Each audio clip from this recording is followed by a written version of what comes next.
Hello, नमस्कार, शुभ सकाळ मंडळी. कसे आहात? मजेत ना? मी पण मस्त आहे. घेऊन आली आहे तुमच्यासाठी लक्ष्मीच्या पावलांनी या मालिकेचा 26 मार्चच्या एपिसोडचा रिव्ह्यू. तर काल आपण पाहिलं होतं की कलाने ताकातली भाकरी बनवली होती आणि घरातले सगळेच आता तिला विचारत होते की हे काय. तर पाहूया आता पुढे. सगळे आता म्हणत असतात की हे काय आहे, तेव्हा कला म्हणते की ही ताकातली भाकरी आहे. कालच्या शिळ्या भाकरी होत्या, त्यात आणि दही पण होतं, तर मी त्याचा मिक्स करून फोडणी देऊन वगैरे असं बनवलं. तर त्यानंतर आता सगळ्यांना धक्का बसतो, कारण यांच्या घरी कुणीही शिळं खात नाही. आता कला सांगत असते की आमच्याकडे म्हणजे माझ्या माहेरी पोळ्या किंवा भाकरी असं शिळं उरलं की आम्ही ते टाकून देत नाही, कारण परिस्थितीने आम्हाला तसं शिकवलं आहे की वाया घालवायचं नाही, म्हणून आम्ही त्यालाच सजवून थोडंसं नटवून फोडणी वगैरे घालून असं काहीतरी करून खातो. आणि भाकरी उरल्या होत्या तर नैनाताईच मला म्हटली की ताकातली भाकरी कर म्हणून. मग लगेच नैना पलटी मारते आणि मग म्हणते, अगं पण मी असं कुठे म्हटली की सगळ्यांसाठी कर, आपल्या दोघींसाठीच केली असती. तुला माहिती आहे ना या घरात कोणी शिळं खात नाही. अद्वैत पण तिला तेच सांगत असतो, तुला माहिती असायला हवं होतं इतक्या दिवसात की ह्या घरात शिळं कोणी खात नाही. सरोज मॅम पण तेच म्हणतात की आमच्या घरात कोणी शिळं खात नाही. मुळात आम्ही इथे लागेल तेवढंच बनवलं जातं, त्यामुळे शिळं उरत पण नाही आणि आम्ही ते खातही नाही. खरं तर हा पॉईंट योग्य आहे. इथे मला कलाचं वागणं काही एवढं आवडलं नाही आहे. म्हणजे शिळं खायचा हा प्रत्येकाचा आपला चॉईस असतो. तिने विचारून घ्यायला हवं होतं तसं सगळ्यांना की तुम्हाला काय खायचं आहे म्हणून. बरं असू देत.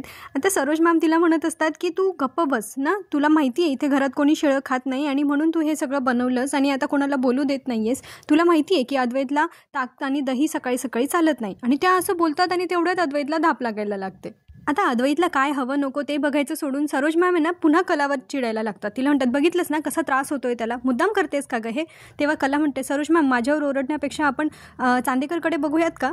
राहुल म्हणतो, मी तुझ्या बॅगमधून इन्हेलर घेऊन येतो. तेव्हा कला म्हणते, नको थांब, मी घरात सगळीकडे इन्हेलर्स ठेवलेत. तर ती आता तिकडूनच जवळून एक इन्हेलर घेते आणि अद्वैतला देते. तो त्याच्याने पटकन त्याचं औषध घेतो आणि मग त्याला आता जरा बरं वाटायला लागतं. आता त्याला सरोज मॅम सांगत असतात की कोणी काही दिलं ना तर आता पटकन खात बसू नको, जरा खाताना विचार कर आणि जा आता रूममध्ये जाऊन जरा वेळ आराम कर. कला त्याला नेत असते तर सरोज मॅम आता राहुलला सांगतात की जा राहुल, अद्वैतला त्याच्या रूमपर्यंत सोडून ये. तेव्हा रजनी मॅम म्हणतात, बरं झालं कला तू सगळीकडे इन्हेलर्स ठेवलेस ते, म्हणजे कसं वेळेवर असं पटकन हाताला लागतं ना. आणि रोहिणी, नैना वगैरे सगळ्या निघून जातात, चला शो संपला म्हणून. आता सरोज मॅम कलाला काय बोलतायत बघूया. त्या आहे ना एकदम जीवाचा आकांत करून कलाशी भांडत असतात आणि म्हणत असतात की तुझी मतं नको लादूस त्याच्यावर. माझ्या मुलाला शिळं चालत नाही, तू त्याला डॉमिनेट करायला जाऊ नकोस. त्याला कशाला दिलंस ते शिळं आणि त्याला भाग पाडलंस ते खाण्यासाठी. तेव्हा कला म्हणते, त्याच्या समोर आलं तेव्हा त्याने ते आनंदाने खाल्लं. मीही तुम्हाला तेच सांगते की त्याला डॉमिनेट करू नका. आता कलाने पण सरोज मॅमला सडेतोड उत्तर दिलं आहे की त्याला स्वतःची बुद्धी आहे, त्यामुळे कोणीच त्याला डॉमिनेट करायला नको. त्याला स्वतःची बुद्धी आहे, तो त्याचा विचार करू शकतो. सरोज मॅम आता बहती गंगामध्ये हात धुवून घेत आहे आणि अद्वैतच्या मनात आता पुन्हा कलाविषयी ते आता भरवायला गेले आहेत आणि म्हणत असतात की या मुलीचं वागणं आहे ना मला असह्य होतं आहे. आता ज्या पद्धतीने सरोज मॅम संताप करतात ना, मला फार मज्जा येते ते बघायला. एरवी तर हिला बायको म्हणून सगळीकडे मिरवायचं असतं, तुझ्याबद्दल किती काळजी आहे, सगळं तुझ्याबद्दल कसं माहिती आहे हे सगळं सांगत असते. मग आता कुठे गेली होती हिची अक्कल. खरं तर ना ही मुलगी आता मला डोळ्यासमोरच नको वाटते, मला असह्य होते ती. बरं आता मी जाते खाली, तू आराम कर, काही लागलं तर मला आवाज दे, असं म्हणून आता सरोज मॅम तिकडून निघून जातात. जाता जाता जिन्यात त्यांची भेट कलासोबत होते. कला तिकडून सूप घेऊन येत असते आणि तिच्या हातातलं सूप बघून त्या तिच्याकडे बघतात आणि एक वेगळाच लूक देतात, ज्याच्यामुळे आता कलाला भीती वाटायला लागते की यांनी आता अद्वैतच्या मनात काय भरवलं आहे ते.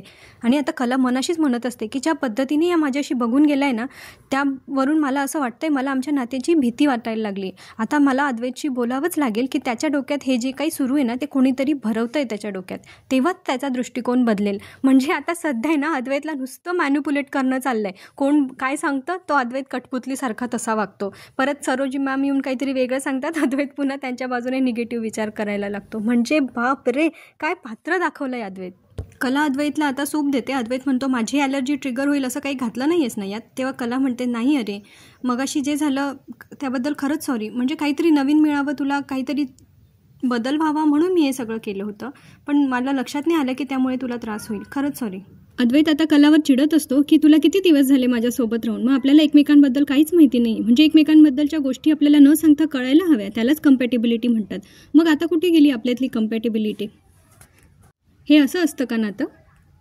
काय वाटतं तुला? तेव्हा कला म्हणते, मला असं वाटतं की तू आधी आता सूप पिऊन घे, आपण या विषयावर नंतर बोलूया. असं कला जेव्हा म्हणते तेव्हा अद्वैत म्हणतो, का आता खरा विषय निघालाय तर का पळतेस?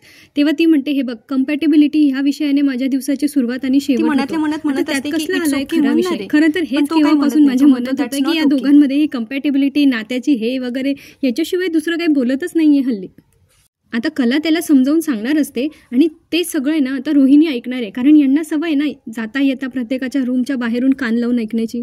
तेव्हा कला अद्वैतशी बोलत असते, मी कशाला पळून जाईल, मी आहे ना सध्या फार प्रश्नांमध्ये अडकली आणि त्याची उत्तरं मला जोपर्यंत मिळत नाही ना तोपर्यंत माझा गोंधळ होत राहणार आहे. अद्वैत म्हणतो, कसली प्रश्न? तेव्हा कला सांगते की कम्पॅटेबिलिटी हा विषय आपल्यामध्ये आलाच कुठून? बाकी सगळे विषय बाजूला झाले आणि हा एकच विषय एवढा महत्त्वाचा का झाला?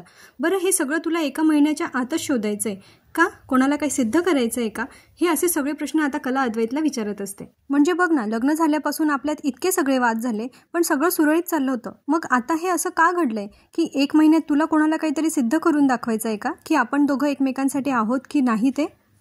आता मला असं वाटतंय ना की कोणीतरी तराजू घेऊन बसलाय आणि ह्या सगळ्या गोष्टींचा मोजमाप चालू आहे ते. आता बाहेर ना रोहिणी ऐकत असते आणि ती म्हणते, बाप रे, म्हणजे सरोज वहिनी जसं याच्यासोबत खेळ खेळतीये तशीच आता ही पण खेळ खेळतीये. म्हणजे ही आता या सगळ्याच्या मागचा सूत्रधार शोधण्याचा प्रयत्न करते. नाही, मला हे सगळं आता सरोज वहिनीला जाऊन सांगायलाच पाहिजे, असं आता रोहिणी म्हणत असते. कला आता फायनली अद्वैतला विचारते, मग माझ्या मनातले प्रश्न जाणून घेऊन तू आता यावर काय करतोयस? अद्वैतला तेवढ्यात कुणाचा तरी फोन येतो पण त्यांचं बोलणं अर्धवट राहतं. अद्वैत तर निघून जातो आणि कला नंतर आता त्यांच्या भिन्नतेच्या कॉलममध्ये अद्वैतबद्दल लिहिते की स्वतःच्या दृष्टीने विचार करण्याचा अभाव. आता पुढे आपल्याला बघायला मिळतं की आबा गेले देवी आईच्या मंदिरात. आबा देवी आईला सांगत असतात की आधीच माझ्या मनाला भीती आहे आमच्या घरातल्या त्या शापाबद्दल आणि आता मला कळतंय की आमचा 3रा नातू सोहम म्हणजे या घरातलं शेंडेफळ ते पण आता एक नवीन नातं जोडायला निघालंय. आता मला कळत नाहीये देवी आई की मी हे सगळं काय करू, या शापापासून या दोघांना कसं मुक्त करू. अद्वैत काय किंवा सोहम काय, दोघं बी चांगल्या मनाची मुलं आहेत आणि आता यांच्यावर या शापाचा काही विपरीत परिणाम होऊ नये त्यांच्या नात्यावर, असं मला वाटतंय. आता आबा पूजा देतात पुजाऱ्यांना, ते त्यांना नारळ देतात फोडण्यासाठी. आबा नारळ फोडण्यासाठी म्हणून खाली वागतात तर उठताना त्यांचा कुर्ता फाटतो. तेव्हा आबांना फार भीती वाटायला लागते. ते गुरुजी पण सांगतात की आबा अहो तुमचा कुर्ता फाटलाय. मग नंतर आबांना चक्कर यायला लागते. गुरुजी आबांना जरा बाजूला बसवतात, त्यांना पाणी वगैरे देतात आणि मग विचारतात की अहो आबासाहेब काय विचार करताय तुम्ही, काय झालंय? तेव्हा आबा म्हणतात, अहो आमच्या मूळ गावी जाऊन आम्ही कधीपासून पूजाच नाही केली, एक बी पूजा नाही झाली. तेव्हा गुरुजी सांगतात, अहो मग आत्ता करून टाका.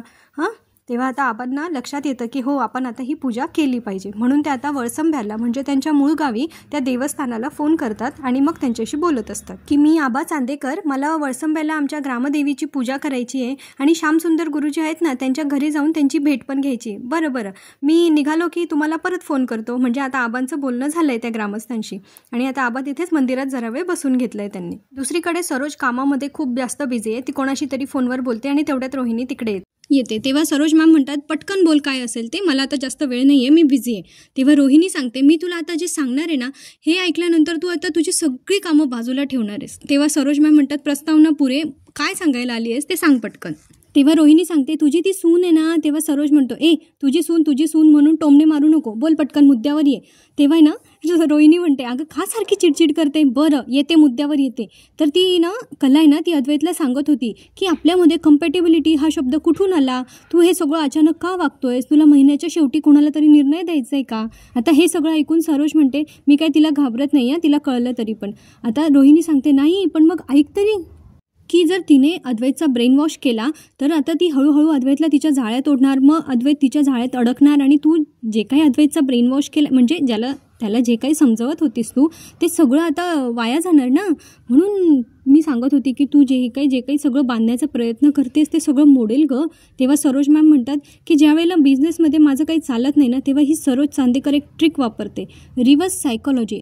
आता मी अद्वैतच्या बाबतीत तीच ट्रिक वापरणार आहे. रोहिणी म्हणते, ब्रिलियंट आयडिया, मी पुढे होते तू ये. आता इकडे अद्वैतला जरा आता कलाचं पटायला लागलंय परत. तो म्हणत असतो, कला काय म्हणत होती खरे, तिला आईवर डाऊट येतोय का, ती आईबद्दल बोलत होती का. तेवढ्यात आता तिकडे सरोज मॅम येतात आणि त्या त्याला आवाज देतात, अद्वैत ते म्हणतात येतोस का जरा, मला तुझ्याशी बोलायचं आहे. तेव्हा अद्वैतला ते त्यांच्या रूममध्ये घेऊन जातात आणि त्यांनी 2 बॅग काढून ठेवलेले असतात. तेव्हा अद्वैत म्हणतो आई ह्या बॅग तू कुठे चालली आहेस का? तेव्हा सरोज मॅम म्हणतात हो अरे जरा बाहेर जाऊन येते, कारण सध्या कसं आहे ना सगळ्यांनाच असं वाटतंय की मी ना तुझ्या आणि तुझ्या बायकोच्या मध्ये येते, तुमच्या दोघांमध्ये फूट पाडण्याचा प्रयत्न करते. तुला आठवतं तू लहान होतास शाळेत, तुला कोणी जर तुझं नाव घेतलं तर मी यायचे आणि सगळ्यांना जाब विचारायचे, त्यावेळेला सगळे नंतर तुला कोणी त्रास द्यायची हिंमत नाही करायचं. तसंच मी आता करत होते अरे. फक्त तुझा जन्म झाला ना तेव्हाच मी ठरवलं होतं की आयुष्यात तुला कसलीही तडजोड करू देणार नाही. मग त्यासाठी मला किती मेहनत घ्यावी लागली तरी चालेल. पण तेव्हा कसं होतं ना की घरातल्या सगळ्यांचाच माझ्यावर विश्वास होता. मी तुला एक चांगला माणूस म्हणून घडवते ह्यावर त्यांचा विश्वास होता, म्हणून मी निर्धास्त होते. पण आता तुझा संसार हा घरातला इतका मोठा विषय झाला आहे ना की मी छोट्या छोट्या गोष्टीत बोलायला गेले तरी सगळ्यांना असं वाटतं की मी तुम्हा दोघांमध्ये फूट पाडते. मी खरंच असं वागते का?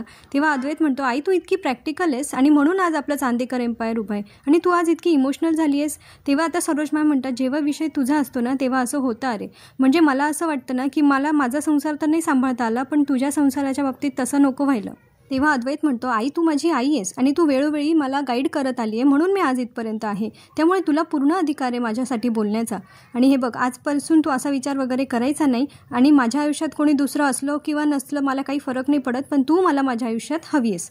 आता सरोज मॅम त्यांची खेळी खेळण्यात यशस्वी झालेल्या आहेत. आता इथे आजचा भाग संपतो. आपल्या पुढच्या भागात आपल्याला बघायला मिळतं की कलाने मिसेस खरेंना फोन केला आहे आणि त्यांना सांगत असते आई मी सरोज मॅमला नाही आवडत आणि ते हे सगळं ना मुद्दाम करत आहेत. ते आता सगळ्या गोष्टी ना अद्वैत ऐकून घेतो आणि तो म्हणतो खरे काय सांगत होतीस तू माझ्या आईबद्दल, कोणाला सांगत होतीस, मुद्दाम करते, कोण मुद्दाम करतंय, असे सगळे प्रश्न आता अद्वैतने कलाला विचारले आहेत. बापरे आता यांच्या नात्याला पुढे ह्या गोष्टींमुळे काय वळण येणार आहे ते आता बघणं खूप मनोरंजक ठरणार आहे. त्यासाठी पुढचा भाग बघायला विसरू नका. आजचा रिव्ह्यू आवडला असेल तर लाईक आणि शेअर करा, चॅनलला सबस्क्राईब करा. भेटूया पुढच्या भागात. तोपर्यंत हसत राहा, खुश राहा, आपली आणि आपल्या प्रियजनांची काळजी घेत राहा.